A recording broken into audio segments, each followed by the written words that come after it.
Les Chaim et les Bracha, on se retrouve pour notre cours hebdomadaire chez Cyril Avraham Yitzhak et tous les Chevrais qui viennent habituellement nous rejoindre. Ce cours il est important, c'est notre cours où on fait Idvadout. Et puis au bout de la Idvadout, alors on donne un moment d'expression qui rassemble un peu tout ce qu'on a vu et en même temps qui nous donne cette note de rencontre avec la Chassidut qui nous donne de remettre, d'y aller de plus belle encore pour une nouvelle semaine. Voilà. Alors, qu'est-ce qu'on va dire? On va dire que déjà il y a Pessah qui approche. On va dire également qu'aujourd'hui c'était l'anniversaire de la Rabbanite. Et de Ruth, ma femme. Et de Ruth, sa femme. Et de Ruth, sa femme. Il faut venir lui dire les Chaim en direct. Voilà. Les Chaim, à ta santé, tout ce que tu désires. Amen. Voilà. On ne va pas oublier de le lui envoyer. Alors, voilà. Beaucoup de bonheur à votre couple. Et c'est vrai que les Rébéim, au moment d'anniversaire, au moment de ces moments où on parle des femmes, par exemple le Rabbi Moarash nous parlait de la grandeur de la femme. C'est quoi la grandeur de la femme? La grandeur de l'âme de la femme qui est différente que l'âme du mari. Pourquoi elle est différente? Parce qu'ils viennent on pourrait presque dire de deux mondes différents. On ne va pas la faire à Vénus et machin, mais voilà, c'est vrai. C'est vrai? Dans la Torah, c'est pour ça qu'on dit un homme qui n'a pas la côte. C'est parce que la femme vient de la côte de l'homme. Certains disent du côté, mais la plupart, c'est vrai, disent de la côte. Et la côte, ça veut dire qu'elle vient de l'intérieur. Et c'est intéressant de noter que le premier homme a enfanté la première femme en lui conférant la force de donner naissance finalement. Mais on voit qu'au départ, d'un certain point de vue, c'est l'homme qui a cette force-là. Voilà. Et c'est aussi la première opération chirurgicale de l'histoire de l'humanité et le premier, comme on dit, le premier endormissement. Je dis le terme du Zohar. Vous savez que dans le Zohar, il écrit endormissement pratiquement. Dormita des ans, on dira. Dormita, ça ressemble au latin, de dormir. Voilà, donc certains disent qu'Adam Rishon ne s'est jamais réveillé. De là, on dit Aïnou kecholmim, nous étions comme endormis. On est toujours dans l'endormissement d'Adam Rishon qui fait des cauchemars terribles. On s'en sort plus. On aimerait bien que ça se termine. Et qu'on ouvre les yeux et qu'on voit, le Gan Eden, j'ai eu peur. J'ai eu peur, j'ai imaginé un monde, il y avait des voitures, des villes, de balagan, Okay. Bon, n'en parlons pas, tout va bien. Voilà, retrouver le monde. Les sages ont parlé de ce sujet-là. Est-ce que le monde va redevenir le même monde qu'il était au départ ou non? C'est l'expression, si vous avez étudié ça dans les Haggadot, par rapport à ce qu'on appelle Olam Keminago Noek. Le Rabbi en a parlé. Le monde va d'après ses habitudes. Et là, on pose la question, c'est quoi les habitudes du monde? Alors, certains disent, mais le monde était un jardin. Entre-temps, il y a eu la faute, il y a eu ce qu'on a vu. C'est essentiellement Caïn qui a commencé à construire des villes. Evel, lui, n'était pas constructeur de villes, c'était un berger, le monde lui appartenait, mais il n'avait rien en même temps. Caïn, il voulait posséder. C'est un peu un aspect féminin. La femme, elle a toujours l'inquiétude de posséder. L'homme, il est plutôt genre, ça va. Après, les natures se sont échangées, évidemment. Et la nature de Caïn, on peut dire, c'est la Gvura, c'est une nature féminine. De vouloir posséder, de construire des villes, de construire des maisons. C'est bien que certains kabbalistes diront que il est même parti à l'autre bout du monde, et là où il y a les Machu Picchu, là, je sais pas comment on dit, là, au Mexique, et qu'il aurait construit là-bas des pyramides à l'autre bout du monde. Et pourquoi aussi grande que ça? Parce qu'on dit que il était très grand. C'était un géant. Caïn n'était pas petit, c'était un géant. Tandis que Evel était plus petit que lui. Donc en fait, cette notion-là d'aller construire le monde, c'est ce qui aboutit aujourd'hui au gratte-ciel.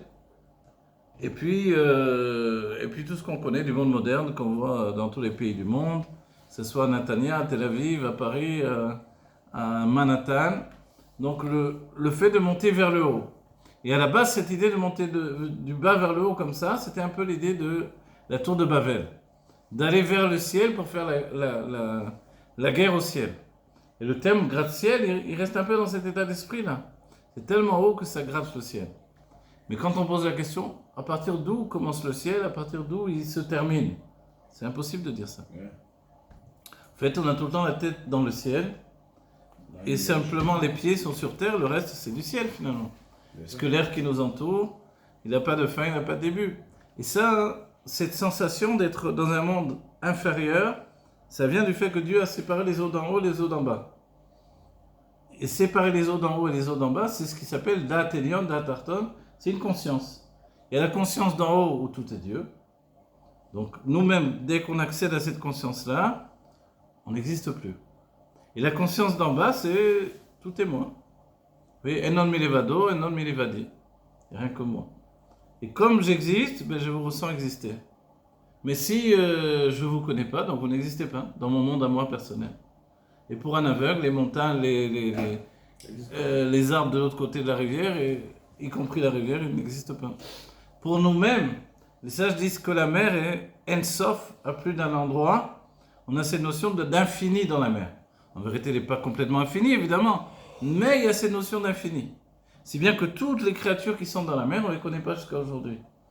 Même ceux qui se disent connaître toute la planète, etc., qui veulent aller voir sur Mars ou sur je ne sais pas où, ils ne connaissent toujours pas la planète Terre. Et dans la planète Terre, il y a tous ces fonds-là. C'est-à-dire que l'infini réside avec la limite. Et c'était ça le dévoilement qui s'est fait quand on a traversé la mer. Vous vous rappelez la grande question, pourquoi on a traversé la mer pour revenir du même côté? Alors évidemment, on répond, mais c'était pour tuer les Égyptiens. On va dire, mais Dieu, il a que ça comme moyen pour tuer les Égyptiens? Non, évidemment que non. Il les tue comme ça, avec toutes les plaies qu'il a fait. Il envoie une plaie qui retire l'oxygène, et c'est terminé, ils tombent tous. Alors c'est qu'il fallait rentrer dans la mer. Pourquoi? La mer en question, elle s'appelle le Yam Souf. Yam Souf, une mauvaise traduction de mer rouge, ça n'a rien à voir. Yam Souf, c'est la mer des joncs. Des joncs? Ouais, des joncs. Traduction, la mer des joncs. Il y avait des joncs particuliers, des joncs, donc des canets, quoi. Et Yam Souf, dit le Rabbi Rachab, c'est Yam Sof, la mer de la fin. Sof, F-I-N. C'est quoi l'état d'esprit? C'est que le En-Sof, l'infini de Dieu, il est infini. Mais le rôle du juif, c'est de capturer cet infini et de le rentrer dans sa vie quotidienne. Et pour ça, il fallait qu'on passe dans la mer, Yam Souf, pour qu'on mette une fin à l'infini, qu'on le capture. Et là, les textes nous disent Veraïta Shifra Alayam Ashelo Gadol Anevim. Ce que n'a pas vu le grand des prophètes, la servante dans la mer l'a vu. Pourquoi on nous cite la servante? Pour nous dire que tout le monde a vu, et même celle qui a priori est peut-être la plus illettrée, qui n'a rien à voir avec le monde intellectuel, etc., elle aussi, elle a accédé au plus grand secret. Donc ça veut dire qu'on a fait rentrer la divinité qui est infinie dans notre conscience limitée.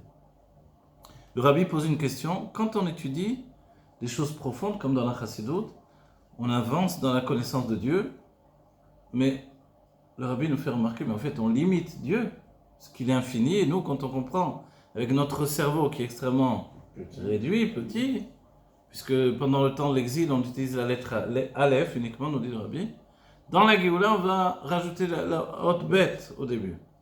Et ainsi de suite, jusqu'à arriver à l'infini du cerveau. Le cerveau va commencer à fonctionner réellement. Donc en fait, si on n'utilise que la lettre Aleph et qu'on comprend Dieu, on limite Dieu au niveau du Aleph dans notre cerveau, pas le véritable Aleph. Parce qu'Aleph, c'est Alofo Shel Olam, le maître du monde. Alors c'est pas bien a priori.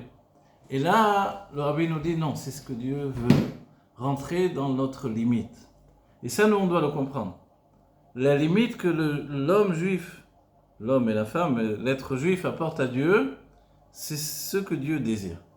Et c'est ça ce qui s'appelle Dira Batartonim, une maison ici-bas. Rentrer dans la limite de notre vie. On va dire, mais la limite, c'est peut-être pas super non plus. C'est pas extrêmement bien d'être limité. Le Rabbi en parle par rapport à la terre d'Israël. Pourquoi Dieu nous a donné une terre tellement petite, tellement étriquée a priori? On dit oui, mais la terre d'Israël, tu sais qu'elle s'appelle? On dit qu'elle est comparée, vous connaissez ça? Elle est comparée à la peau d'un daim.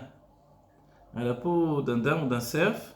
C'est-à-dire que quand elle est sur l'animal, elle prend toute la largeur de l'animal, et dès qu'on l'enlève, elle rétrécit. Mais d'un autre côté, tu peux l'étirer, tu peux l'étirer, tu peux l'étirer. Et la terre d'Israël, elle est comme ça. Quand le juif n'habite pas dans la terre d'Israël, elle est toute petite et toute rabougrie, toute sèche. Et dès que le juif arrive et commence à vivre dans la terre d'Israël, elle commence à s'élargir. Voilà. Et on va dire, mais jusqu'où elle va s'élargir? Il y a toute l'idée, les frontières de 67, pas 67, etc. frontières de l'ONU qui nous ont donné, les véritables frontières, on ne les a jamais reçues, en vérité. Alors, on dit que la terre d'Israël, Atida, les sages ont dit, Atida Eretz Israël et Pachet l'école Olam Kulo. Elle va comment on dit, s'étendre sur le monde entier. On va dire alors, qu'est-ce qui va se passer? Donc on va être en Amérique, au Japon, je sais pas où, au Honolulu, et on va être en Eretz Israël. Alors qu'est-ce qui va se passer pour Eretz Israël elle-même? On dit que Yerushalayim va s'étendre sur Eretz Israël d'aujourd'hui. Eretz Israël d'aujourd'hui, ça va être... Ah non, le Beth Amikdash va s'étendre sur Eretz Israël d'aujourd'hui, sur Yerushalayim d'aujourd'hui. Eretz Israël va s'étendre...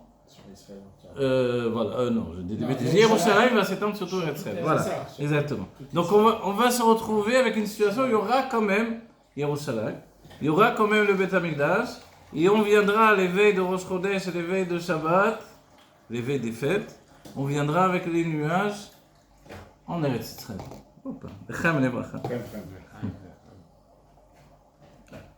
On m'a dit, je n'ai pas vu écrit, mais quelqu'un m'a dit, parce qu'une fois j'ai dit, l'idée du nuage, le rabbi a dit, on va voyager sur des nuages, ce que les sages nous disent, etc. Donc certains se disent, c'est une image, parce qu'il y a des avions qui volent dans le ciel, sur les nuages, c'est peut-être l'idée des avions finalement. Et le rabbi a insisté, une personne m'a dit que le rabbi a insisté, et il a montré la fenêtre, il a dit non, on ouvrira la fenêtre comme ça, et on passera vraiment, on mettra son pied, le nuage il va un peu descendre, et on montera sur le nuage, et comme ça on ira au Beth Amikdash. Donc les personnes disent que le rabbi a dit réellement ça. C'est-à-dire qu'il y aura cette... Non, c'est après la saison. Non, vous dites avant les Chaïm ou après les Chaïm. C'est ça. Il y avait une histoire, vous la connaissez cette histoire avec elle. Non, mais ça il faut... C'est En vérité... C'est le cinéma, là, comment ça s'appelle? Bonne nuit les enfants. Ah ouais. En vérité, ces histoires-là, ouais. Ils montaient sur le nuage. C'est comme toutes les histoires de la Torah. Le Beth Amikdash, il descend du ciel. Toutes ces notions-là, il faut un cœur d'enfant pour les croire. Et on dit que Moshe avait ce cœur d'enfant. Petit à Mahami, l'école d'avant. Il croyait tout. Donc moi, en vérité, il y a des choses plus incroyables aussi. À tel point que les sages disent que même de voir des plantes qui poussent, c'est plus extraordinaire que la résurrection des morts. Donc en fait, on vit dans un monde miraculeux, mais on ne s'en aperçoit pas. Et le premier miracle du monde futur, c'est quoi? C'est le monde naturel qui est devant nous, qui va se dévoiler à nous. On va découvrir, en vérité c'est miraculeux. J'ai jamais vu les miracles qu'il y avait là. Quand on va voir, voilà, on va voir la main de Dieu, tout à coup on va remarquer que ce sont vraiment des miracles qui se passent devant nous. Tout était mort, triste et tout. Et là, ça fait 3 semaines. Depuis qu'on a fait quelqu'un Thaïlande, ça fait 1 mois. Tout a refleuri. Ah oui, bien sûr. La vigne, elle est repartie. Le citronnier, je crois qu'il était mort. T'as plein de petites. C'est vrai, dans la nature, on voit ça. De rien, tout arrive, tout se construit. Les fleurs qui deviennent des fruits, des fruits. Mais ce qui est étrange, c'est comme de dire, quand on vit avec notre enfant, on voit pas tellement qu'il grandit. On s'en aperçoit des fois, certaines fois. Bien sûr. Mais on n'arrive pas à voir quand est-ce qu'il grandit finalement. La même chose, tu me montres. Il y avait la fleur, le bourgeon il se ferme. Et le lendemain, c'est déjà un petit fruit minuscule, un petit citron minuscule. Mais je me dis, mais si tu te mets devant, tu attends, tu veux le voir avec tes yeux. Tu vois pas. Tu le vois pas. Mais pourtant, maintenant, je vois la différence. Tu as même pris une photo. En fait, on ne voit pas le miracle. Il y a comme un voile qui nous empêche de voir le miracle. Ouais. C'est extraordinaire, ça. Je sais même pas Peut-être qu'aujourd'hui, avec les appareils où ils filment comme ça, ils laissent... Des fois, alors ils arrivent quand même, ils montrent comment ça bouge, etc. Voilà. Donc en fait, le miracle, au niveau de notre humanité, il nous échappe des mains, quoi. On n'arrive pas à concevoir quand est-ce qu'on grandit, quand est-ce que... C'est phénoménal. Ça, c'est le... Voilà, on est trop proche de ça, on est plongé dedans. C'est pour ça que les sages ont donné le nom Teva, parce que c'est aussi ta voix. Ta voix, vous savez ce que ça veut dire? Ça veut dire noyer. On est noyé dedans. Et comme les sages ont dit, Mirov Etzim, le Roy Metaya. Il y a tellement d'arbres, je ne vois pas la forêt. Mais c'est ça la forêt. Ah bon? C'est-à-dire, c'est ça la vie qu'on vit. Donc en fait, on n'a jamais suffisamment de recul. La même chose quand on voit le peuple juif, quand on étudie le Chumash, on dit, mais c'est une grosse catastrophe ce peuple. Et dès qu'on passe dans le camp des Goïm avec la parashat Balak, Bilam, etc., on les voit, Matovo Leocha Yaakov, c'est le peuple Kadosh, c'est le peuple saint, etc. Ah, qu'est-ce qui s'est passé? C'est pas eux qui rouspétaient tout le temps, là, qui venaient, non, qui nous rendaient fous. En fait, dès que tu vois de l'extérieur, c'est une autre vision.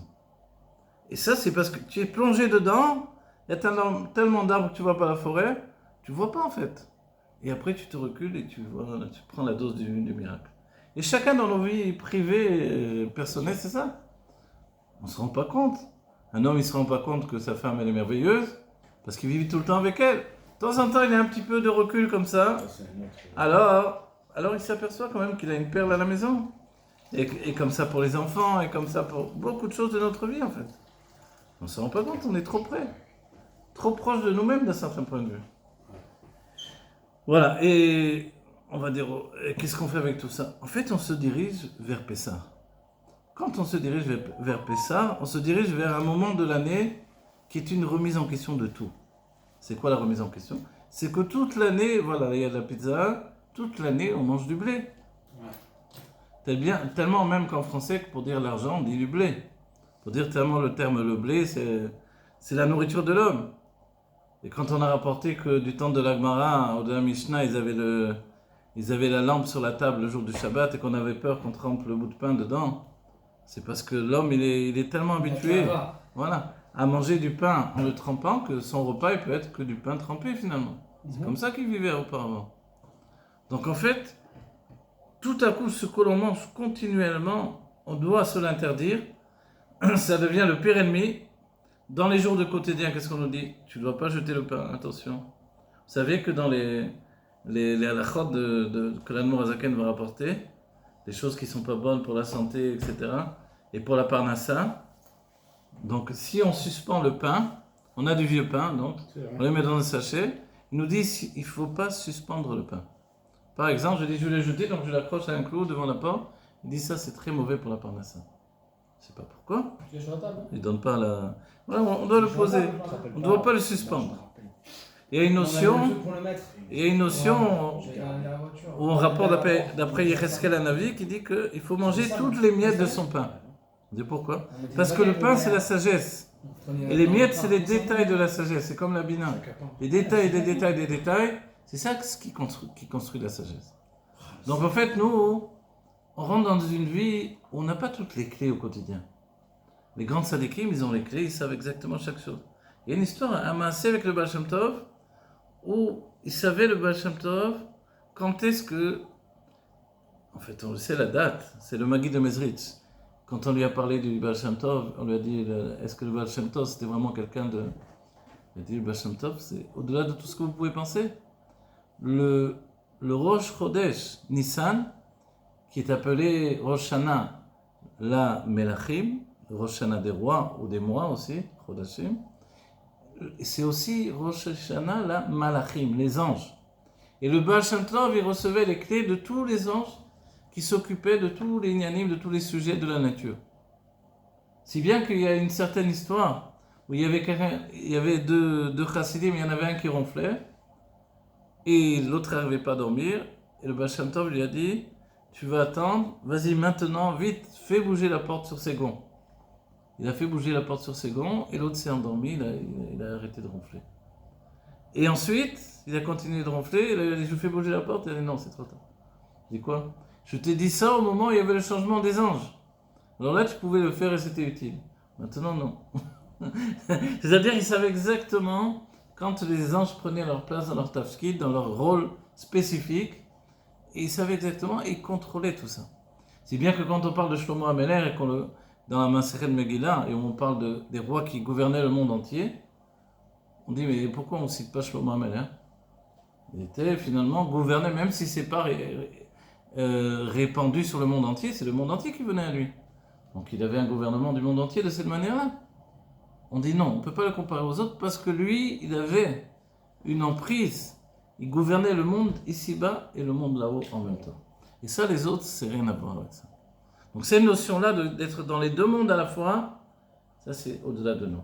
Et nous, ça nous fait penser dans l'historique de Chabad, quand le Rabbi Ratz, on lui a mis un pistolet sur la tempe, et on lui a dit, ce joujou, il a fait peur à plus d'un, il a dit, ça, ce joujou-là, ce pistolet que tu mets sur la tempe, et tu es vraiment, c'est pas une blague, il a dit, ça peut faire peur à quelqu'un qui a deux dieux et un seul monde.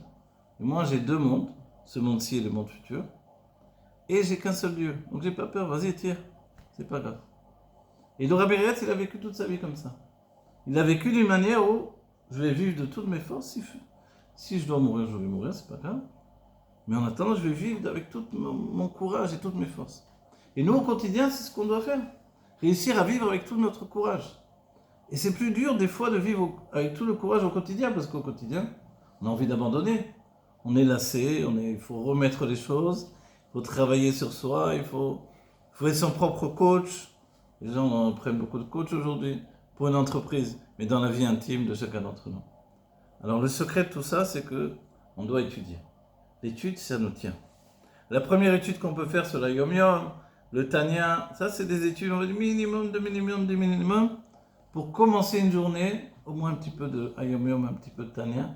Ça me donne déjà des forces de concevoir que la vie, c'est pas uniquement ce que je vois avec mes yeux.